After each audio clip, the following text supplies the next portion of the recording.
Créé en 1939 pour la répression des fraudes en Afrique occidentale française, ce laboratoire est devenu un établissement public à caractère industriel et commercial. Le laboratoire national d'analyse et de contrôle, l'ANAC, donc c'est un établissement public à caractère industriel et commercial, un EPIC, doté d'une autonomie administrative et financière, accrédité par le comité français d'accréditation. Pour mieux assurer ses missions de contrôle de la qualité des produits alimentaires et non alimentaires, ce lieu dispose d'une section chargée des analyses chimiques. Tout aliment contient des matières physiques ou chimiques qui peuvent nuire à la santé ou bien qui font partie de la qualité intrinsèque du produit. À côté des analyses physico-chimiques, il y a celles microbiologiques.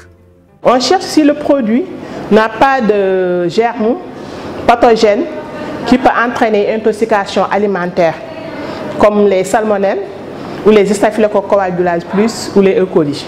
La consommation de certains produits, comme les bouillons, suscite beaucoup de commentaires.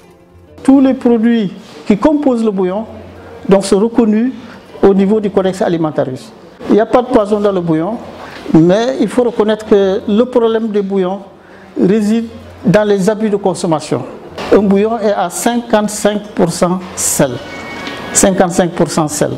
Accrédité par le comité français d'accréditation depuis 2015, le laboratoire national d'analyse et de contrôle est placé sous la tutelle technique du ministère du Commerce et des PME. Le laboratoire d'analyse et de contrôle permet au ministère d'assurer la protection du consommateur. Puisque comme vous le savez, avant qu'un produit ne soit mis sur le marché, il doit faire l'objet de contrôle. Quand les résultats sont concluants, c'est à ce moment-là qu'on délivre une autorisation d'importation du produit ou autorisation de fabrication de produits alimentaires. C'est avec le travail du laboratoire que nous parvenons à le faire. Ici, l'on réaffirme que tout ce qui passe dans les circuits formels est contrôlé. Les équipements de pointe acquis depuis 2006 grâce à la coopération avec le Royaume du Maroc, l'Union européenne et la coopération belge ont permis de renforcer ses capacités.